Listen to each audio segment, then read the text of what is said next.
I'm Andrea Giles, and you're listening to the Heal from Infidelity podcast, episode number 148, Your 10-Year View.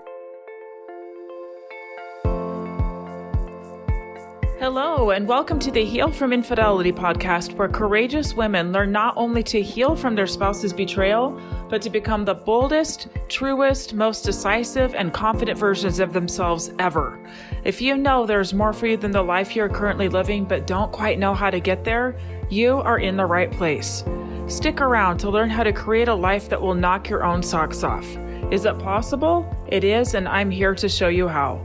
I'm your host, Andrea Giles. Are you ready? Let's dive in. Welcome back, everybody.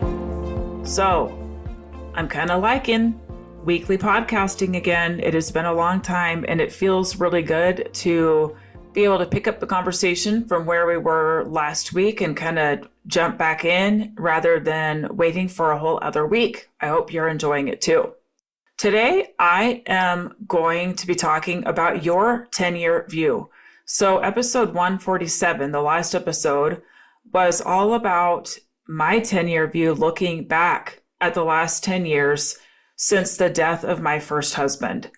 And as I was thinking about it, I had a moment where I was sitting just kind of pondering with myself of how far I've come and how, really just how amazed I am. I'm amazed at my life. I'm amazed at what I get to do. I'm amazed at all of it. And when I was sitting there, I was thinking, okay, what about the next 10 years? What would be so amazing that I might not even be able to think up right now, but that I would be so amazed and so grateful to myself for being brave and courageous and for betting on myself. And so I took time and I journaled out what my life is like in 10 years, journaled it all out. And it was really amazing to see what came out of me, of the things that I want and how they materialize, and what my life is like, what I feel like, what my body's like, what my house is like, what my relationship with my spouse is like, what my kids are in my relationship is like, all of that. And so I decided that I'm going to make an episode for you all about the same process. I want you to do the same work. Okay. And in this episode, I'm going to take you through a few examples of why this matters, why it's so powerful to do this exercise. And then I'm going to take you through it. And I actually have created a little worksheet for you, something that you can use with all of the questions that I ask in here that you can download in the show notes for free, print up, and use. Okay? All right. So again, looking back over my last 10 years, I truly could not imagine. I promise you, I could not imagine.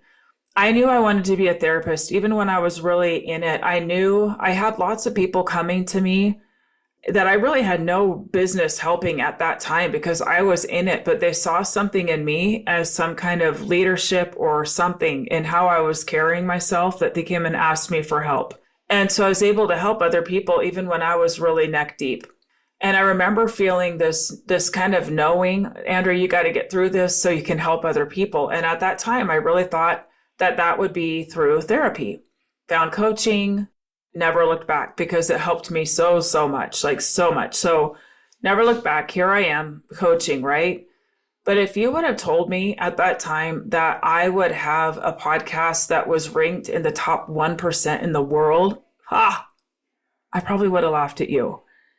If I would have known the kind of money that I'm making as, someone who totally supported my spouse in all of his education. He was highly educated. He had 2 master's degrees, one from Oxford, top 10 law school, all of that. Anyway, I supported him, and I really kind of thought of him as he's the smart one. He's the smart one. I stay home. I support him. And I could not have dreamt up that I could do what I'm doing and have the success that I've had. It blows my mind, right? It's because I decided to bet on me with a strong desire to help lots of women and to see what I was capable of, as a business owner And as an entrepreneur, like betting on me, like I think I could figure this out. And trust me when I say many, many, many struggles along the way, many failings, many, many, many, many, where I put something out there and feel so vulnerable, like so vulnerable. I think I've mentioned before that when I got the notification that my podcast was live from iTunes, I fell apart. I started crying because I suddenly felt like the whole world can see me naked. The whole world. It felt so vulnerable that people could listen, anyone could listen, and just so exposed, knowing that the only way I know how to do things is really openly and honestly. And so I wasn't going to sugarcoat and I wasn't going to hide anything, and knowing that anyone could listen.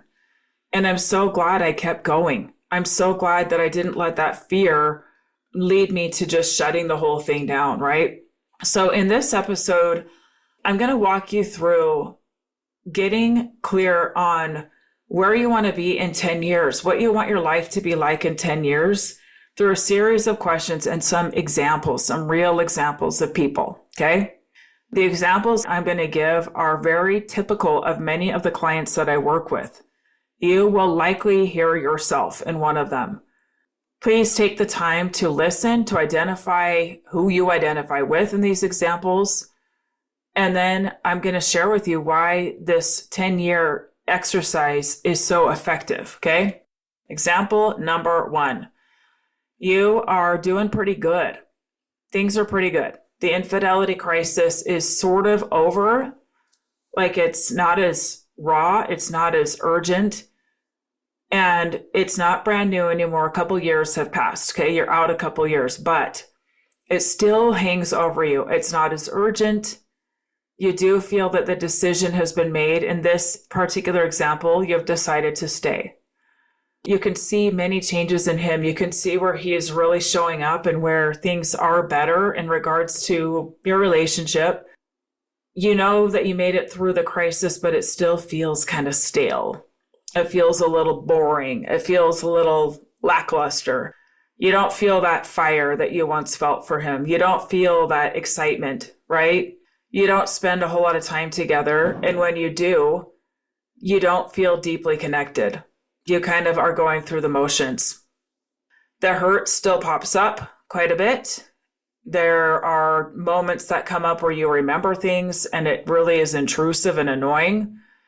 And you use those hurts and those moments as a reason to not deeply connect. You hold back.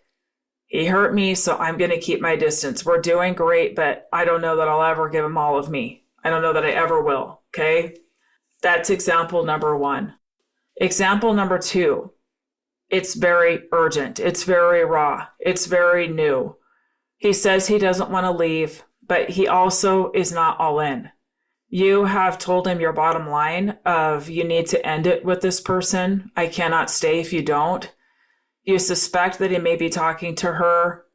You don't have proof, but you're pretty sure. You're a little bit afraid of looking and confirming. You're afraid that if he does completely end it, that he will kind of try to blame you for his suffering. You are afraid that the kids are going to find out. You're afraid of what people will think and say.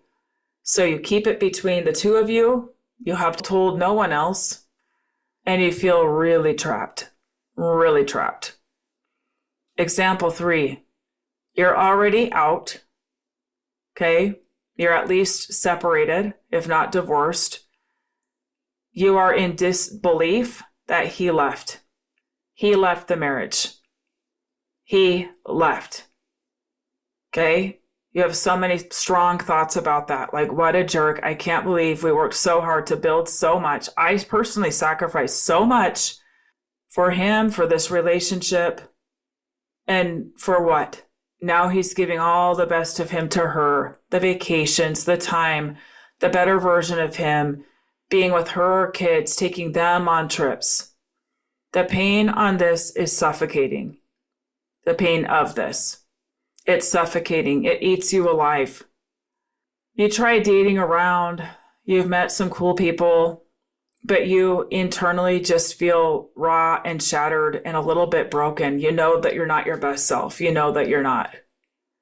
And another variation of this example 3 is that you left because he would not break it up with her, or because you could see that he had no real intention of change, or you could see that there were patterns that were long-standing and that you likely would be just staying in and having these same patterns like play out again and again and again. And you feel all those other things. Like you just can't believe that everything that you've sacrificed and built and worked for is to this end. And you just go through life feeling shame for everything. You're embarrassed that you know that you're cheated on, and you feel embarrassed about that.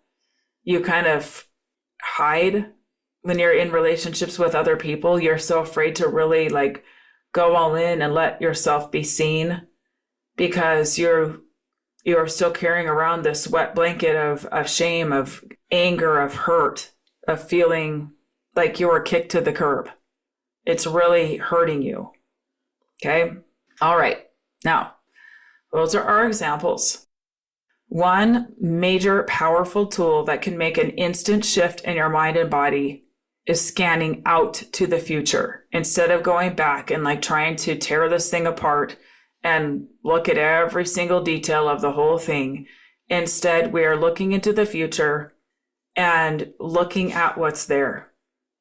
As you can see from the various examples, you can be in lots of different scenarios, and this will still be effective. It will still be very, very effective. All right. I want to go through all of these things. I want to get down to this where I'm going to go through all these questions, and I want you to actually answer them. I want you to take the time to answer them. I want you to, whether it be printing out the worksheet that is going to be with this, or pausing it and writing down the questions, whatever works for you, but I actually want you to take the time to do it, okay? Here's the questions. In 10 years, how do you spend your days? When you wake up in the morning, what's on your mind? How about before you go to sleep? How do you take care of yourself physically, spiritually, and mentally? And answer each one. How much money is in your bank account? Are you in an intimate relationship? Married, partnered? What brings you joy and peace, and how do you enjoy each other? What are you most proud of? What hurts and grievances have you let go of? How did you do that? What do you think about yourself? When you feel down on yourself, how do you tend to yourself? How do you take care of yourself? When someone does something that bothers you, how do you respond? How is that different than the old you? How do you feel on most days? Okay, now I want you to take yourself back to today, current day, and I want you to answer these questions. How do I feel writing that out? If I believed I could have that outcome, what do I need to start doing today? What do I need to stop doing? What habits do I need to break? What habits do I need to begin? On a scale of 1 to 10, how much do I believe I can have every single thing I imagine? Why do you give yourself that number? What can I believe now to raise that number? And how will I stay consistent in reminding myself of where I am going to be in 10 years? Okay. Now, I want to go back through those 3 scenarios and talk about why this is so powerful, okay? In example 1, where you're staying and you feel like things are better, right? Things have gotten a lot better and you're seeing changes in him. This is where scanning out and looking at what that relationship is like, who you are there, is really, really, really important. Let's say that you have this rock solid relationship, like you are really close to each other. You are very interdependent, which means that You each have your own space to thrive, but there's a lot of collaboration there. There's a lot of coming together there to work together to create that. It's very collaborative. There's transparency. There's intimacy. All the best stuff. True partnership. If you do this exercise and see that you are nowhere near that, looking at what needs to give now will inform your next step. So, for example, if there's things that you are holding on to, resentments that you're holding on to, that you know if they're not addressed are going to poison the well and that you will not have what you want, it's time to deal with those things, right? That's where this exercise is so powerful and going, okay, I need to stop doing this thing. I need to start doing this thing. If I really want this, it starts now. The habits that I'm engaged in stop now and I start something new now. Right? Example 2. If I say that I want to be respectful of me, that I live with so much respect for me and my decisions, and I expect others to treat me the same, and I am still with somebody who is likely still talking to the other woman, that stops today. I have no tolerance for it. It starts today. I'm going to stand up for that. Stand up for my line, my boundary, and say no, it's not happening, right? In example 3, he left. You are noticing it poison everything. It's poisoning your current relationship, your dating life. Even with the kids, you have this thing hanging over you. When you're with your friends, you feel this kind of angry undertone. Sometimes you feel embarrassed. Sometimes you just feel mad. Your pride is really, really hurt.